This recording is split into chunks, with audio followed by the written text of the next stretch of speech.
The investigation continues into the shooting death of a Walker County man with Alzheimer's who was mistaken for a prowler.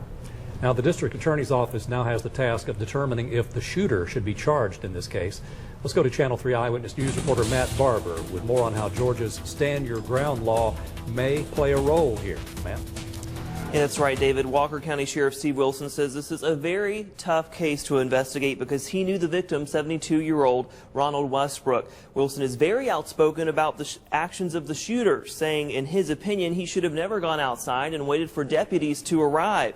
But when it comes to charges, Wilson says as of right now, it does not look like 34-year-old Joe Hendricks broke any laws. He's a good man. I've known him. We attend church together. We go to the same church. Just a fine man, a fine family. Sheriff Wilson says 72-year-old Ronald Westbrook was most likely lost and confused when he started ringing the doorbell and jiggling the doorknob at this home on Cottage Crest Court in Chickamauga around 4 o'clock Wednesday morning. Westbrook's wife had no clue he left their home about 3 miles away. They just did not know he had walked away until about the time this happened. And it was just too late at that point. About the time she discovered he was gone, the shooting had already happened. While 34-year-old Joe Hendricks ran outside to check the property with gun in hand, his fiancée was on the phone with 911. Hendricks told investigators he gave Westbrook verbal commands with no response, and when Westbrook came toward him, he shot 4 times. I believe that he should have stayed inside the home. But Sheriff Wilson says that's just his opinion. Did he violate any laws by exiting the home? No.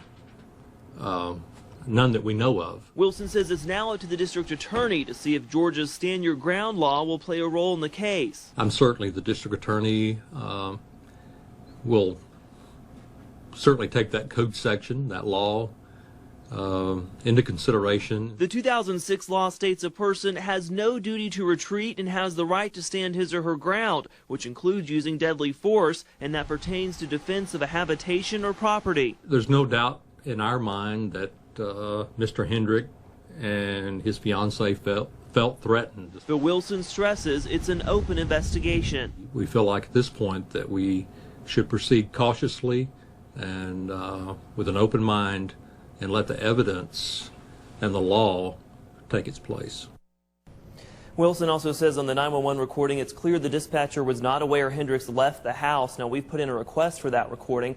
On a side note, after yesterday's report, a lot of people contacted Channel 3 concerned for Mr. Westbrook's dog that was taken from the scene and placed in the Walker County Animal Shelter. His family was originally told they could not get the dog back until Saturday because of the holiday, but after a few phone calls, the dog is now by Mrs. Westbrook's side.